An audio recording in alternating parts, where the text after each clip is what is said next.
You are listening to the IFH Podcast Network. For more amazing filmmaking and screenwriting podcasts, just go to ifhpodcastnetwork.com.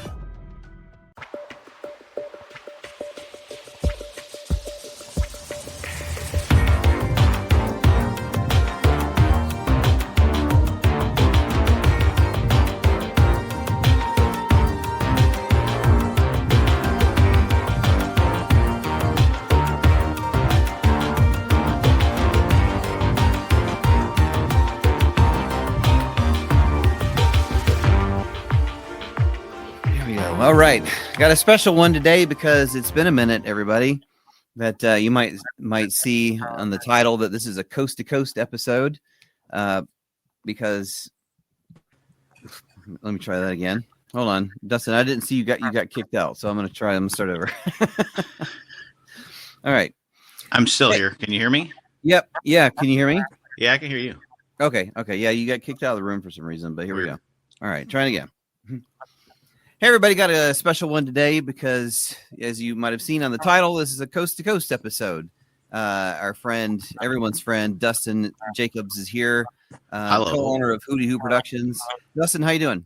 I'm doing well. How are you, Chuck? I'm doing great. It's great that that you're here. It's always a pleasure when you're on the show, and it's been a while. What's been going on? Well, let's see. It's funny. I guess recently we've had the short finally get some notice, so that's nice. Outside of that, just working out here doing the 9 to 5 thing. 9 to 5. Yeah. That's still pretty good. That's still pretty good. Or I mean, it's a job. It's a job. These days, a job is really nice to have. That's true. What a good look. Good way of looking at it is that not everyone's blessed to have something like that. What very positive outlook for Dustin. Very nice. Very much so. Speaking of positive outlooks, we have another great episode because I have a positive outlook. This is going to be amazing because Troy Duffy is here. Troy, how are you doing? Very good, gentlemen. How are you? Doing great. It's an honor to meet you because, I mean, when 20 something years ago when I was in college, Boondock Saints was just the movie everyone was talking about. I remember it was just at Georgia Southern where I was at the time. That's all anybody who's remotely interested in movies like, have you seen Boondock Saints? So this is very cool. Well, thank you. Yeah, we did really good with the college crowd, the military, and a bunch of others. But Boondock was kind of I guess that movie, I can't tell you how many times I've heard that story, Really? And the way they we actually did a college tour back in 2000, maybe 2010, 11, something like that. Oh, really? Wow. And it was funny because we went, the first place we spoke at was just me and Norman. It was Kent State University, which was one of the biggest, it was one of the biggest student bodies, I think, in the U.S. at the time. And it was funny because all the speakers they got there, they had just built this brand new facility. It was like an opera house, man. It was crazy, big mezzanine deck, and it held almost 1,000 people. And we got off the plane. We toured the facility with them, and I was like, "This place is huge. How many people are you expecting?" They were like, "Oh, we don't know." And I was like, well, who's the last guy to speak here? And it had just been built, and there had only been one other speaker. It was Chuck D from Public Enemy. Oh, wow. Right? We were like, Chuck D, well, how many did you pack the place out? And we're like, oh, yeah, first 3 rows were all, it was like 150 kids. And they considered that like a really, successful event. Right? Yeah, okay. And me and Norman were like, we're not going to get more than Chuck D. So, cut to, we're crying in our beers at the hotel bar, and the next night we walk out on stage, and not only is the place packed to the walls, there's kids standing up along the walls, 4 deep in the aisles. The fire guy was there trying to shut it all down. Oh wow, it was insane, man. That was one of the first times that we started to understand the kind of success that Boondock was having, because the way it was released, we got caught in sort of the wake of the Columbine incidents right when that happened. Right. So they were pulling back on all violent titles, taking things off the shelves. We were banned from U.S. theater screens. We were literally told that by a studio. You guys aren't getting in U.S. theaters. So there was no chance of a theatrical release. We went out big on video, and it all happened from there. That's how college kids found it. They went to their local Blockbuster store, and Blockbuster did us this huge favor and released Boondock like it was a big movie instead of for most independent films at the time, you get like 2 copies a store. Yeah. They did a deal with us called the Blockbuster exclusive where they put 60 to 120 copies a store and released it as if it was a big movie. So kids found it, and then they just started, sitting down their buddies and brothers and sisters and stapling them to a chair and saying, "You're watching this." And that was our bread and butter, man. Talk about grassroots. Well, man, that's great. Dustin, your story, Chuck. I mean, how did you end up actually seeing it for the first time? Yeah, I was trying to remember exactly. I was living with some guys. I just gone down to. I had taken a few years off from college. I was just to work and just do different things. So I went back, and I was a little bit older than the other guys in my apartment, but they were big into movie stuff and Boondock Saints. I think they were just like, you have to watch, if you're into movies, like we know you are, you need to be seeing this. So they just sat me down, and I was like, oh, okay, yeah. Yeah, it's the same story. You just had 4 dudes do it. Yeah. I'm really curious about Dustin, though. I think he was in kindergarten when this movie came out. So I'm really curious. It was really Mother's Milk is what it was. No, I mean, I grew up watching action films. So, I was clearly aware of the genre at large, but it's I hate to sound like a broken record, but it's more or less the same thing. That film comes out 99, 2000, whatever it was. And people kept talking about it. So I got around to seeing it, and I was blown away by it because I'd never seen anything quite like it. Willem Dafoe specifically stuck in my head. He was fucking amazing in that film. He's a great actor anyway, but he was tremendous in that movie. So yeah, it's more or less the same thing. People were talking about it. Word of mouth got out. And, the grassroots thing is true because I had not heard of the film up until that point. So definitely a big release when it came to Blockbuster, as you said. But I guess my question to that point would be, would a film like this have the same type of reception if it were to come out today during streaming? Yeah, I see. I don't necessarily know. I think that a lot of odd stuff has happened to storytelling over the last probably decade here. I don't know. I talked to a friend yesterday, famous actor, and we were like Zooming, and he seems to be on the side that like if you made anything, cool or like it was back in the day or something that would have been effective back then, it won't be now. He claimed that, he was just in an independent film festival. His independent film was great. Everybody loved it. They said you're going to win. And he was, kind of taken out of the competition by a $60 million independent film, So, the industry's changed. But what I do is I have faith in just raw storytelling. Like people ask me all the time, why? Because Boondock, something really odd or different happened with Boondock. It has a fan base that just takes these brothers and these characters much more personally than normal. It's like they want to know everything about these characters. They have drinking competitions where they just start saying the dialogue, and the first guy that messes up has to drink. It was taken very personally. Like for instance, just raw information. There's 3 bars in the world, bar restaurants that are Boondock themed. I have nothing to do with these places. One's in Tokyo, Japan. One's on Red Square in Russia, and one's right here in the United States in the French Quarter called the Boondock Saints in New Orleans. And it's been open for 20 years. They got their own merchandise. The movies play on revolving loop in there 24/7, and there's also, I found out a few years ago, there's a motorcycle club called the Boondock Saints. Its mother chapter was totally legal. The mother chapter was in Cape Town, South Africa. Sister chapter popped up in Johannesburg, one in Belgium, and this year another are going to be being erected in France and Spain. So these types of things just don't happen to normal movies, Normal movies, I don't, and the tattoos were probably the most tattooed movie of all time. Yeah, and you have no idea how it is. Like once you don't get a theatrical release, you think it's over. Nobody's ever going to see my movie. Cut to it gets released on video. We're not being told any numbers. I'm at a gas station. The first time it happened, this is why I always remember. This kid just rolled up to buy a pack of bubble gum on his bicycle.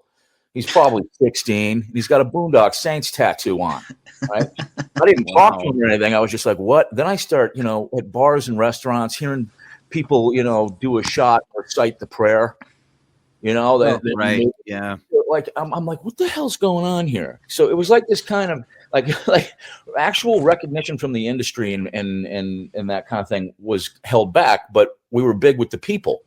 It just was out there, and we weren't getting any information.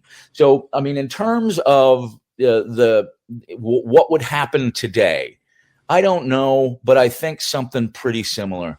People just like what they like, and good story is good story. Great character is great character. I hate what's happened to the business because it's almost like set up. It's like when was the last great independent film that either of you saw? Chuck, you first. Well, on the spot. I'm gonna have to go maybe with the first thing that pops in my head is the movie called The Ugly Stepsister, which is a horror movie in France maybe. All right. How old? When was it made? It was a couple years ago. All right, so you got to go back a couple years and to a foreign country. No, sorry, it was this year, but yes, wow. it was. But it wasn't in a foreign country. Yes. Yeah. I think my point is that independent film itself has just been sent through a meat grinder in the last. I mean, we can name great indies every year from like the mid '90s to the mid 2000s. And then it just basically stopped in the United States anyway, in our film industry, which basically determines the film industry of the world. And we can't name them anymore because they're not really being made. And the ones that are masquerading as independent films. These are studio-made, highly funded, with huge famous actors in them. So, yeah, the industry itself doesn't seem to be accepting or really doing anything to protect or make the true indies anymore. And that's always been outside the industry, right? Independent films are really, funded privately usually and made outside the industry, but the industry eventually accepts them in, puts them up at big, film festivals, gets awards, and they do that thing where they make it so they do enough promotion so people see them, and then it has the ability to go off, right? That's what's not happening anymore. Yeah. I mean, that speaks to a lot of the stuff that we've talked about on the show, Atlanta Film Chat, and that we tried ever since the tax stuff came here and things really blew up. We're trying to get that base level of independent films getting made. And we're still pretty much at the same spot, I think. Just main part for a few reasons, but one of the reasons is that whole, I don't know, but that whole level of film is just, like you said, it's just been kind of taken away. Yeah, I think so. And on top of that, I saw this really simple meme the other day that spoke to the other side of the issue, which is most independent films truly suck. Right? There's really very few that are any good. So now you're actually looking at this whole kind of niche of the industry in which 90-something% of them aren't really any good, but the ones that are, have that magic that can go off, and so it's like a lot of work for potentially a little, it's like, well, do you guys remember when Blair Witch came out? Yes. Oh yeah. Yeah. That was a bunch of kids that just proved it to the world. I mean, you can do it with your own credit cards, no famous actors, just walking around in the woods, doing your own dialogue and stuff and making up stories as you go along and make $100 million hit, as long as there was the I think they were in the Sundance Film Festival. Sundance, yeah. Yep. As long as there's something that shows people, hey, take a look at this. This is great. Just like when you guys saw Boondock, somebody went, hey, take a look at this. This is great. I did it maybe on a grassroots level, or that just happened rather on a grassroots level. But most in the indies need that little push, that little thing that says, hey, this is great. You got to check it out. And, then it can happen for them. But that's taken a hit. And just basically making independent films these days, because I'm so deep into this, it would take an 8-hour podcast and a long conversation for us to really get to the bottom of this. But I essentially know what happened in the financing of independent films, what is currently happening in the financing of independent films, which is another thing that's just like, it's almost like everything in the business, every institution that's supposed to help has taken a real hit, and now it's even harder. This is why we're not seeing any great independent films to speak of. This is why we don't have suddenly our Reservoir Dogs. We don't have, Memento. We don't have all these great indies that we had back in the day coming out. There's like a lot of things wrong with that, from storytelling to financing to P&A promotion, to the movie industry sort of being uninterested these days because they got their own problems. So it's all set up to kind of bury independent films. And that's one of the things I hate the most. And very recently, I've just been talking to some people in the industry about maybe fighting against that and doing what we can to help make more. Oh yeah, nice. Oh. Go ahead, Chuck. No, go ahead, Dustin. So yeah, you bring up two films, Reservoir Dogs and Memento, and two filmmakers that have gone on to have great careers. Uh-huh. It's a shame that those outlets aren't really there anymore, because you might be missing out on some diamonds in the rough. So yeah, it's a sad state of affairs. Yeah, and there's probably, because of how hard it is these days, there's fewer diamonds. Yeah. Yeah. So, what do you think? What do you think was the special sauce that hits a movie like Boondock? That not just the word of mouth, but what to stand out today is so difficult when there's 10 million streaming options, whatever. How does anybody find anything? But how do you think people stand out these days? Yeah. So what's the secret sauce? I'm a big barbecue guy, and I'll do a barbecue analogy here. Nice. I'll take a brisket, I'll put together a brine, I'll leave it in there for a good 48. I'll get my smoker up and running. I'll develop some kind of, rub. And sometimes it's always good, but then sometimes I hit something perfect, right? Mm-hmm. I'm like, and then I go, boy, I wish I remembered all the shit I put in this. and I don't, right? And I'll be like, well, that was a beautiful, magical thing that happened. Will never occur again. So all I can tell you is ingredients that were used, but I can't. If I remembered it and knew it all, I'd be bottling that stuff and selling it. I can tell you there was some familial vibe with Boondock. The relationship of brothers, the relationship of two brothers, the relationship of two sisters is pretty much similar. So there was a family and kind of blood vibe there. Some a dark legacy with their father. There was the fact that they did not take this lightly. Connor and Murphy weren't the guys that, blow away the guard to get to the mafia guy inside. And you're going, wow, that guy was working for minimum wage, probably had 3 fucking kids. Nice job. What'd you kill that poor guy for? They literally, take this very seriously. There was another ingredient would probably be the sort of candy visuals of the Catholic ritual, crossing hands on chest, doing the prayers for the dead, pennies in the eyes, the rosaries. People really, really love that, and it also shows that they, take it extremely seriously. This is not some afterthought for them. On top of that, if one they'll do anything to protect each other, including rip a toilet out of the floor, jump off a 5-story building with it. And these are the types of things that they hit people on a deeper level. We have brothers and sisters. We have familial relationships. We will do, and we will take a bullet for our family and do anything we can to protect them. But then, it gets to that point where the ultimate fantasy is. One of the things we polled the fan base once. We were like, basically, why do you like these guys so much, right? And the answer essentially was because they do what we wish we could do. Now, we've all been there, including my grandmother was a saint. She never heard a fly in her entire life. And one day I'm watching the news with her as a little boy. And there's this terrible story about this old woman who was beaten and robbed and left locked in her closet. She starved to death in there. And I look and I see my grandmother's eyes. She's crying. And she said, whoever did that should be taken to an island and shot in the head. Right. Yeah. This is my grandma. Right. And the first thought I had was, why would you take him to an island? But that was she was ahead. I like it.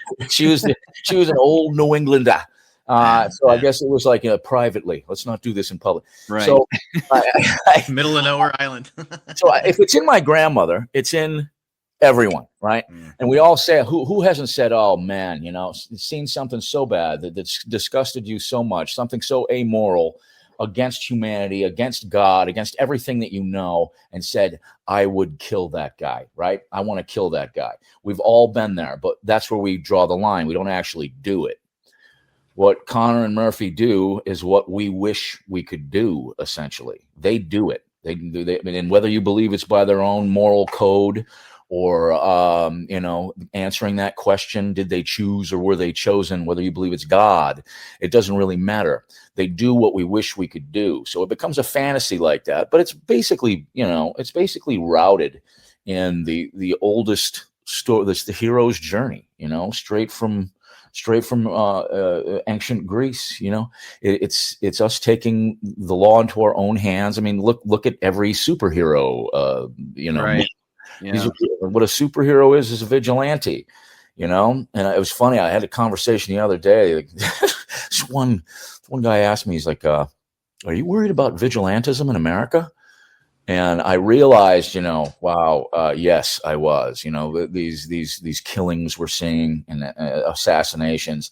Right. These guys that are doing this think that they're vigilantes, and think that they're doing good and fighting against evil. And it's really just kind of taken this inverted turn. I'm worried about the state of our country with this kind of stuff, but I'm also kind of just going, I got a vigilante thing. What are we going to do about this? So I just think, I kind of pack it away with the idea that if you had to choose in the city you live in, if you knew that there were vigilantes at work on the loose in your city, and they were killing truly bad people, who would you want those guys to be? And I think it would be very close to Connor and Murphy. Guys that didn't take some weird side that wasn't political to them. You're just a threat to everyone, and there is no chance at rehabilitation. You need to be removed from the gene pool. So I kind of go with that, I guess. But yeah, in terms of the secret sauce, man, there's a lot of ingredients in there, but I almost think it plays different on that barbecue sauce plays different on everybody's palate. Because when I talk to fans, there are different reasons for all of them. I've talked like, for instance, our fan base splits almost 50-50 male female, which I was shocked to hear. That Sony did this demographic study back in the day, and when we got the numbers back, we were floored. And I remember thinking, wow, why is that a surprise? Because like every event we had, it was literally 50-50 males. Yeah. So I would always ask, the gals, why? Why do you like it? It seems so, male driven. Why would you like? And you get a host of answers. Every ingredient we've talked about, all the way to some things that are just more material, like, oh, they're just so they're two cute guys, right? So adorable, But yeah, it's it's a bit different for everybody, I think. But I'm just, I'm kind of floored at what has happened with this and with this brand, and how many fans it's got around the world globally, and how personally they've taken it. And the tattoo thing, that just, that almost puts that's like an arrow in my heart that makes love come on. It's like you that's on forever. There are people with the entire prayer inscribed on their backs and murals of this. We just had a contest on Boondock Saints Legion.com Facebook page, best Boondock tattoo. And there's one guy from the UK with this entire back. It's got all these scenes and words, and crazy stuff. I just couldn't believe it. But yeah, those types of things make me realize, all right, you done good. You can die now. You did what you came here to do. That's great. Yeah, and it's just making me think all the stuff you're talking about, like even the tattoos in the whole aesthetic of like John Wick owes so much to Boondock Saints. But then going even back further, I mean, you talked about Tarantino, and people talked about, Boondock Saints is obviously inspired by Tarantino. Like, sure, like that's fine. And sometimes you just wear your influences on your sleeve, and that's okay. Like, what's wrong with that? Well, they say good artists borrow, great artists steal. You just know who your influences are, and you just run with it. Like, what's wrong? Well, I would actually say that I'd add something to that. Okay. Great artists push it one step further. They do their own take on it. Like, one of the things that Tarantino taught me was, I don't know if you guys remember the scene in Reservoir Dogs where Timothy, what's the guy that starred in that? Tim. You guys remember the actor's name? Roth. Yeah. Roth. There you go. Roth. He was working with his undercover guy. He was going through this whole story, and then they went to the dogs and the police in the bathroom, and then it went to him saying it, to telling the story to all the mobsters. So Tarantino's flipping around in time, right? He's not doing the usual flashback that's just meant to connect A to B to C, like a dot to dot thing to fill in the blanks. He's now making it something that is showcased in a different way. So in the same way Tarantino stole flashbacks and then put and then warped the time, the linear timeline of most movies in a very unique way, told me, what can I do with that? So when I developed the idea of, let's show the crime scenes get investigated first, on which the cops have one big question, and then the brothers do the gig in flashback. Then you see it happen, right? That one thing helped push what Tarantino had done, kind of my take on it, right? Yeah. Took nonlinear filmmaking and said, okay, we're going to have a narrow focus now. We're going to use flashbacks at a very specific time for a very specific reason. Show the crime scenes investigated first, and then do the crime in flashback. Which is great, by the way. And we got a whole bunch of love from the fans for that. They loved that, right? But it was me paying homage to what Tarantino had done and doing it my own way, not just copying what he did. Mm-hmm. You know what I mean? So I think that, and you can play Pulp Fiction and you can play Boondock Saints. I'm not sure how much like people would, look at these as identical films. I think they both have their own. I think they both have their own voices, yes, and their own looks for sure, and and their own dialogue. But yeah, there's influence all over the place. There's lots of people that I was influenced by. Yeah, you can't help but let certain things, as you grow up and watch items, obviously something's going to get inside your head that's going to be stuck in that hard drive, whether you realize it or not. John Carpenter, for me specifically, like I would make a short film, be like, oh my God, that's just the opening scene to Halloween. And I didn't even fucking realize what I was doing. Yeah. Sometimes you don't realize it. Yeah. I killed a cat in mine and forgot all about what Tarantino did in the car. accidental cat killing. But again, it was pushed a lot further. That wasn't just like, when I did the cat, it was like we got other scenes that give birth to that, other story elements that come into it. So yeah, I think we're all kind of subconsciously affected, not just by other filmmakers, but in my case, by authors of books and stuff like that. I'm an avid reader, and I always kind of looked at books as like you want to be like a novelist and a real author. I mean that's the MLB, man. Writing scripts is child's play. Mm-hmm. Yeah, so I was influenced by that too. What good writing is, and that was the first thing when the agents and producers of the Hollywood industry started reading the script. It wasn't like it was compliments on the writing. They were like, "Wow, this is good writing," and that's kind of where I started. With books and movies. Well, then that's a great transition over to your new project. So you want to tell us all about it? I got sent there's a book trailer, and can't wait to hear more about this. It's very exciting. Yeah, great transition. One wonders if I meant it. Yeah. Writing a book was something that was scary as hell to me. I had planned on doing it for over a decade, and just wouldn't. It was a huge intimidation factor. I grew up reading the greats, man, and I thought, I can't do that. Then one day it's funny that you mentioned John Wick being influenced by Boondock, because Thunder Road, who did John Wick, is who I've made the deal with on 3. They're going to go. I basically handed over the franchise and said, you guys can go do 3. I'm going to write and produce. Which was a lot less work for me. So they're trying to make that now. Hopefully they're aiming for the first quarter of 26 to begin filming. Oh, cool. And, the boys are in, and everything seems like it's going good. We'll see what happens. My fingers are crossed. But the idea of writing a book came because, once I dished it off, I had a lot of time on my hands, right? Yeah. Fight anymore. That's another thing, the common fan doesn't understand about getting 2 independent films made.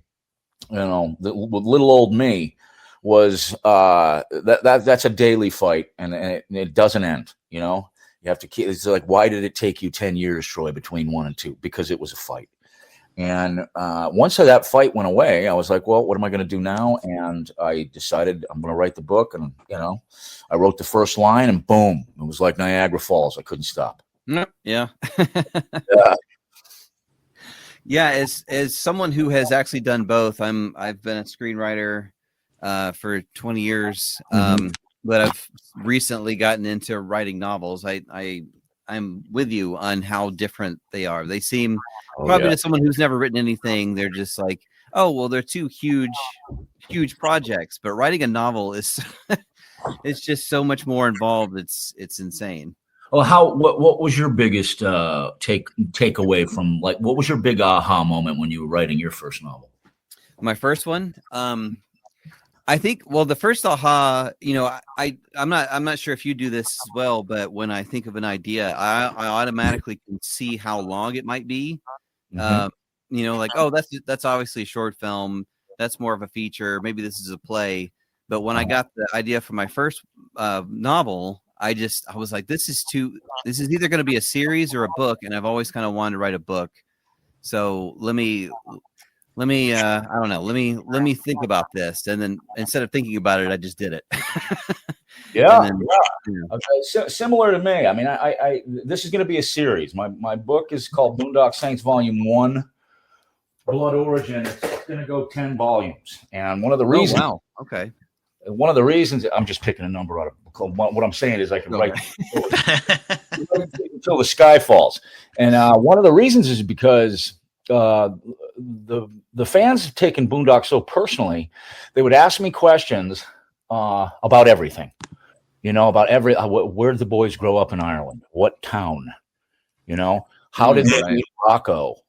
And every time I'm like, what do you, because who would wonder about that? It's like think of the film. The film performances and actor, like the characters we love, right? If I'm watching a like a James Bond film and loving it when I was 18, I didn't wonder what his relationship was like with his dad. Right. Yeah, they do with me, right? They do with Boondock. They wonder everything, and over the years they've asked me so many odd questions that I have answered them, in my quiet moments, just thinking, okay, what town do they come from? Well, they obviously grew up with a single mom. They didn't recognize their father. What was their relationship? Why did they go to Boston? Do they agree on killing, or is there dissension between them? Do they think that they were chosen for this by God or not? So in answering all those questions, enough story was put inside my soul on this to really embrace the book series fully, right? Again, I had to get over the intimidation factor of being a real writer, being an author, like calling myself a novelist. But like I said, as soon as I wrote that first line, which was "Talk, you little shite," that was my first line, literally. It all started coming, right? And it became the volume 1 basically takes us from Connor and Murphy's childhood a little bit and into their young adulthood, growing up in Ireland.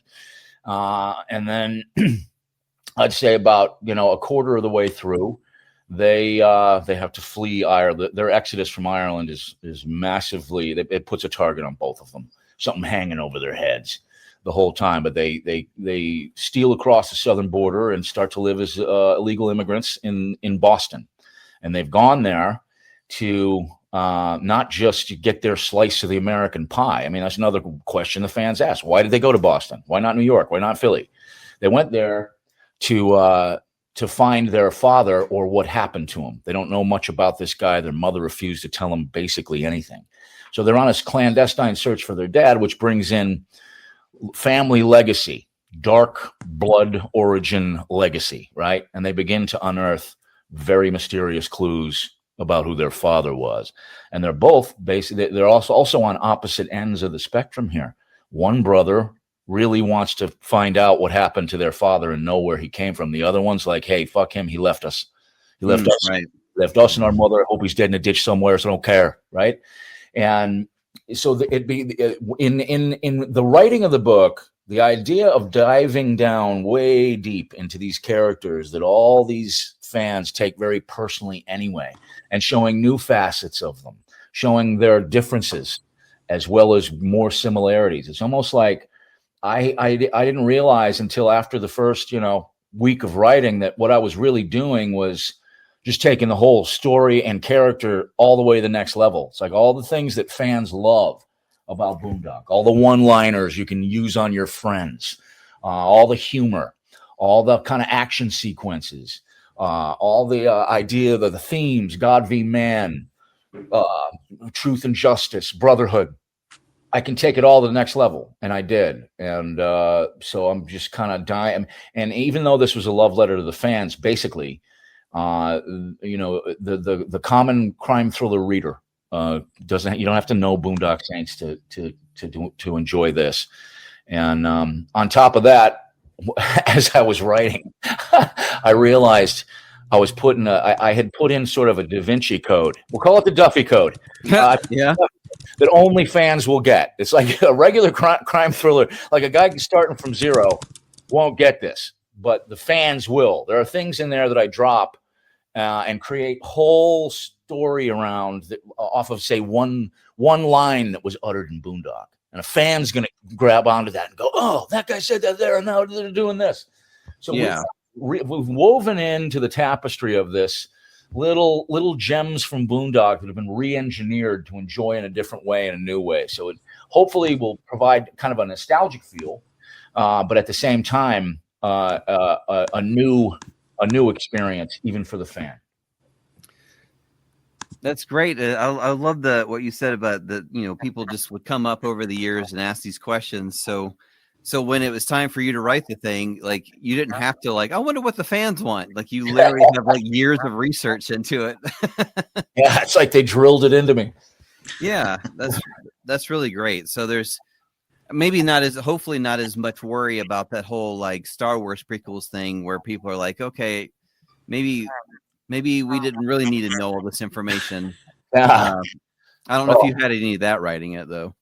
No, but I've seen that. I mean, it's what we were talking about earlier. It's kind of a,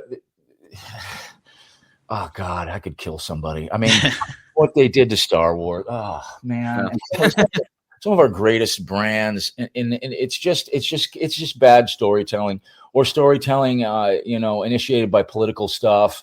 And again, that's what I was talking with a famous actor friend the other day about the same thing. And when they're worried about, like when they start off going, oh, we need a character that's this sexually, that believes this, and identifies as this. It's like, well, okay, what's the story? If that'll work, as long as you got a great story and great character around it, and it's not obvious to everyone watching that you're trying to make a point. It takes us right out of the movie. And there's a lot of people that just hate that and kind of want to get back to the original great storytelling, great characters. And I guess I'm one of them. I would rather just ignore all outside influences. I mean, think about when you wrote your first successful things, guys, or the first things people liked. There was nobody around. There's no fans. When I wrote Boondock 1, there's no fan base. It was just me and paper, Yeah.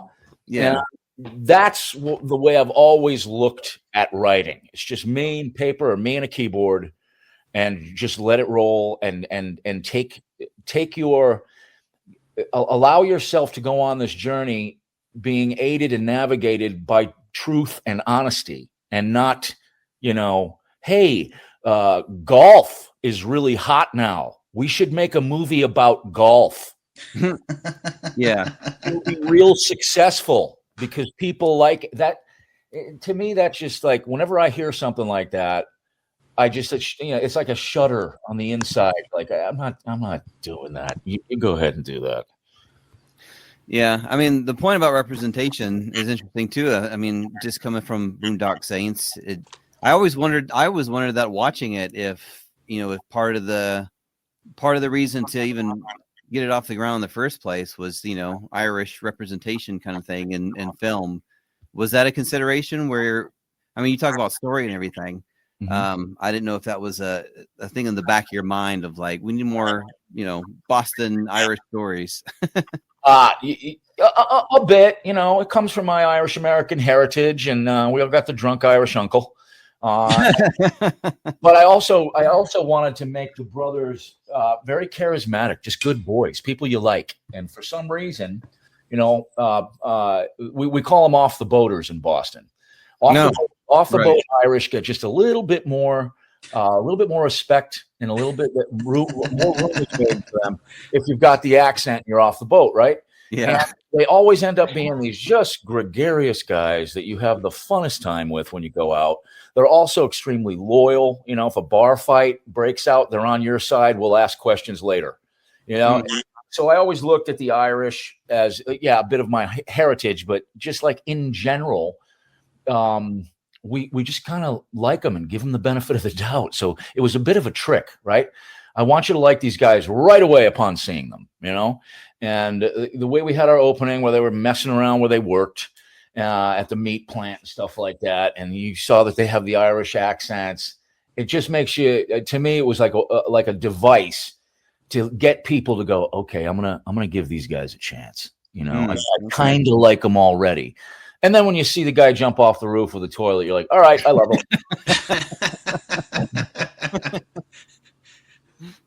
That's incredible. Because I rewatched the film last night, and that's the one scene in particular that sort of sticks out. It's like, how in the hell first of all, how'd you pull that off shooting it? And also, and it's just story-wise, character-wise, how the hell could someone survive jumping off the top of a building, landing perfectly on some dude, and then having the toilet land on the other guy? All right. There's a lot in the answer to that question, so strap yourselves in. First the story, right? It was obviously written exactly like it kind of played out in terms of the stunt work, right? That's like a third of the page, and every producer going, how the hell are you going to pull that off? Yeah. Right. But I already had the vision, and it was funny because my producer, Don Carmody, right, we didn't have much money to make the movie. It was a $6 million film in 1998 when we shot it. And I was like, look, I need a crane. And back then, you didn't have drones or anything like that. Cranes were super expensive. They got to rent them for this lighting house. He's like, no crane, you don't have it in the budget. Then I'm like, if you want this thing to look good, we need the crane. And next day it's there for me. And I'm like, thank you. He's like, oh, you better not screw this up, Duffy. So me and my DP, Adam Kane, set up that crane. We were ready we knew exactly what we were doing. And we shot the thing. And I had the great stunt guy, Steve Lasescu, and which was an actual old school stunt. That guy jumped off a 5-story building with a toilet and landed on a bunch of boxes. So we're filming it, and the company is getting the dailies, right? The financing company, in this case, Franchise Films. And they call up, piping mad, and they talk to my producer, and they're like, he's shooting super slow motion on everything. How are you going to get a good scene out of this? Tell him to stop and start shooting 24 frames. And I had the luxury of having my highly dedicated editor up there at the time, Bill Durandi. So I was like, look, we're going to take the weekend and edit this scene together with what we've shot, right? So we did. And we sent it to him. We set it to this awesome, kind of operatic, ecclesiastic sounding score. And we sent it to him, and they were like, oh, okay, never mind. And they never bothered us again. As soon as they saw it, they were like, oh, that's what he was. Oh, shit. So in terms of one of the things I like to do, right, is if you separate my audience on Boondock into sort of the what I call the regulars and the believers. The regulars may think, all right, these are just two vigilantes going along with their own moral code. They just happen to be really good at this, and maybe the luck of the Irish. There it is. The believers are the nope. They were chosen by God. They're descended from the actual blood of the archangel Gabriel, the guardian angel. So there's the sort of the two factions, and what I like to do is give each equal ammo in their armories, right? So that discussion never ends. If you want to believe that they were chosen and that all this stuff is miraculous, you can. If you don't, and you want to just believe it's the luck of the Irish and they're good at this, you can. See, because the question you just asked earlier is like, how do you jump off with a toilet? Toilet hits one guy, lands on the other. All right. Inside there are your answers. That is all physically possible. It is possible for you to rip a toilet out of the floor if you use enough force and it's an old enough toilet. It is possible to throw it off and put enough joules of energy to hit the assailant of your brother and for you to land on the other guy. Because physics and math and gravity and velocity, that's possible, but it's miraculous to watch. And it makes you wonder, is the hand of God in this? But to the people that are just the ones that don't want to believe that, maybe the luck of the Irish, but they also have the same argument. Look, that's possible because math, because physics. Sure. That can happen. Guys can drop through a roof upside down, get snagged on their own rope, and that is possible. So what I do is I take it right to the brink. We don't want to. One of the things I knew I didn't want to have with Connor and Murphy were superpowers. These guys don't have any. They're like the rest of us. They don't have any superpowers. And what I did was replace superpowers with the specter of the supernatural, with the specter of God, and it worked perfectly. Even though I planned that one, I didn't know that was going to work. But it worked pretty good.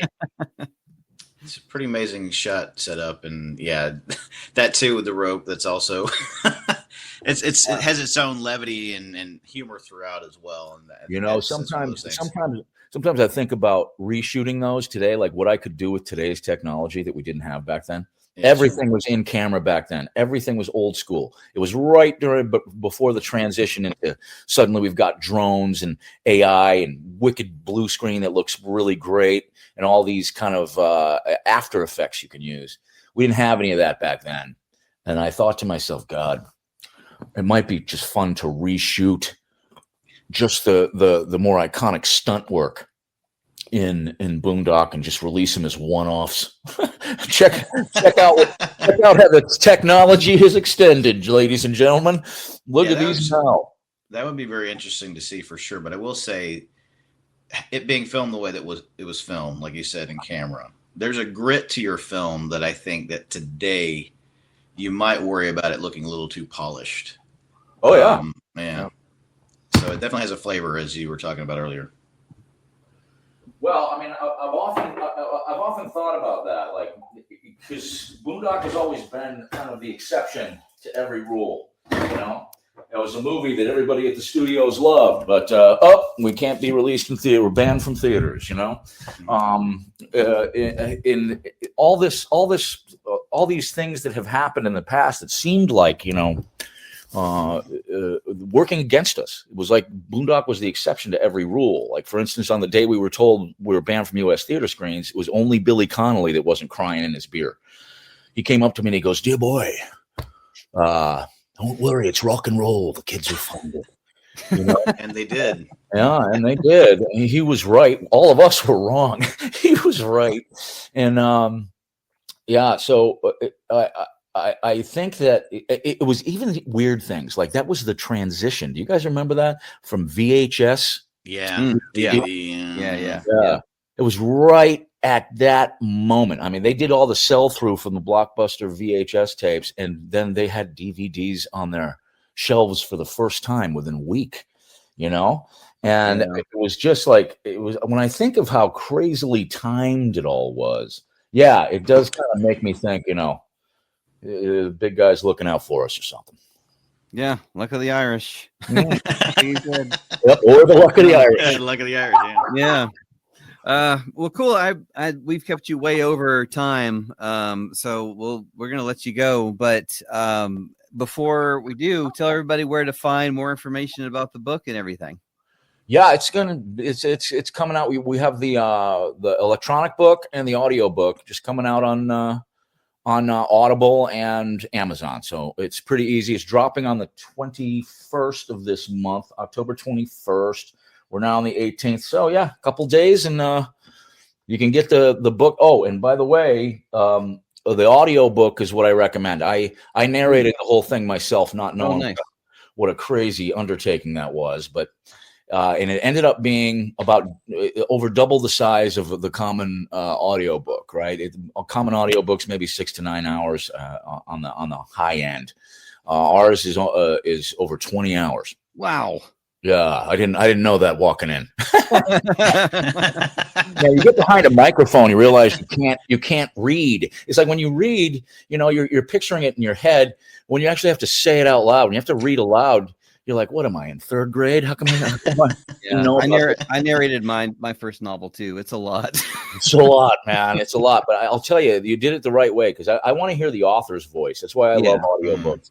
I want to hear the author's voice, or like if some guy has been through, like he was stranded in a submersible for 2 weeks and survived, and I want to hear that guy's voice if he wrote a book on it, you know? Right. So yeah. I always kind of go towards that. That's why I decided to narrate it myself and do all the voices and use my, you know, barely passable Irish accent for the brothers. And it ended up just being like a real kind of eye-opening, cool journey. It was almost like making a movie all by yourself, playing all the parts, doing everything all by yourself.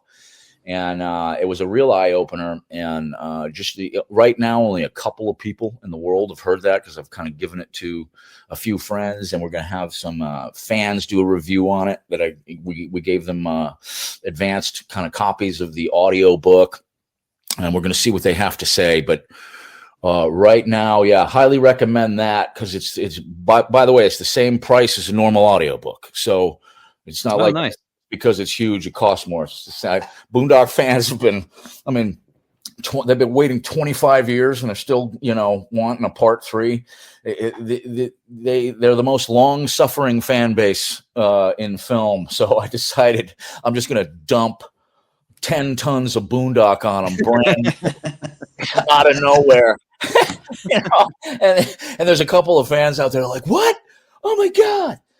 So we've been starved for so long, even waiting 10 years between films the first time around, now 15. So they didn't really expect that they were going to get, this much out of nowhere, for Christmas. This is a good Christmas for Boondock fans, I think. I hope, anyway. I mean, you never know how a book's going to do. But yeah. I put all my heart and soul into this, all the honesty I could muster. I tried to make it as exciting as Boondock and more so. Oh, and one of the things we haven't talked about, one of the things I would have loved to have gotten into in the movies that I couldn't, because you only have, you got 2 hours. You got 2 hours in a movie. That's it. You can get to so much. One of the things I wanted to get to was the pre-gig setups, the brothers following their target around, arguing about how to do it, when to do it, where to do it, and devising a plan.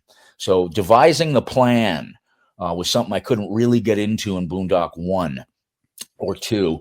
And then, how the hell do we get away? I mean, really, essentially, our story is 2 guys went vigilante, and what they do is they take guns, shoot bad guys in the head, and try to get away with it, right?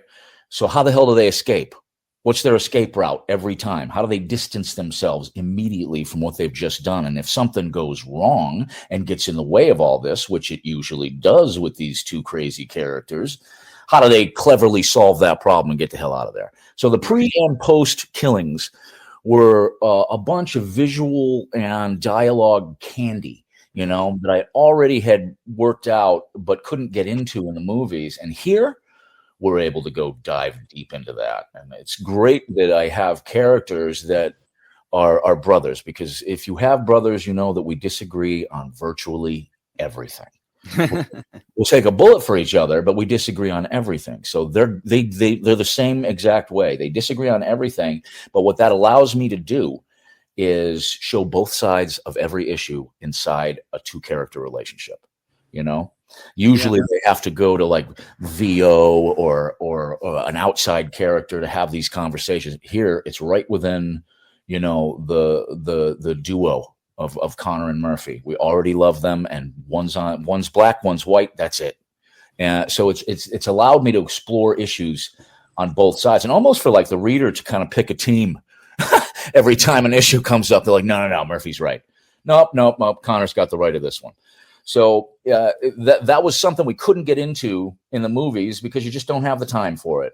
And we are able to in the book. So it dives a lot deeper. This is a much more deeper personal journey with the brothers, especially for fans. So I'm super excited for the 21st here. And we'll see what happens. But I got my fingers crossed. Yeah, everybody, when this comes out, the book will be out, so everybody go grab it. You don't have an excuse not to. It's out there, and like you said, tons of material for basically the same price. How can you say no? So yeah, I appreciate you coming on. Dustin, where can we find information about you? LinkedIn. All right. That was an easy one. Yeah. I was expecting the phone book in response to the LinkedIn. Yeah, that's what you found. It's like a cave troll that just hangs out on LinkedIn. Dustin, let me help you out a little bit. You can't just go Dustin on LinkedIn. Dustin what on LinkedIn? Dustin Jacobs on LinkedIn. There you go. Now we'll get some action. He's the only one on there. No, Troy, it was great meeting you. I really appreciate you coming on, and good luck with everything. Can't wait to see Boondock Saints 3 as well, like you talked about that. So good luck with everything. All right. Thank you, Chuck. Thank you, Dustin. I appreciate it, fellas. Thank you. Take care. Bye-bye.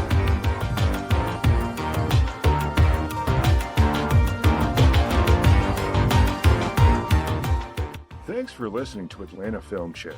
Subscribe on Apple Podcasts, Spotify, or wherever you find your podcasts. The show is produced by Tranquil Aggression Productions and Zombie Cat Productions. Your host is Chuck Thomas. Editing is by Joshua Goldkey. The soundtrack is by Michael Breezy Keys Jones. I am your humble announcer, Rob Scheimer. Remember, you are your own biggest fan. So go out, make your projects, and don't let anyone stop you.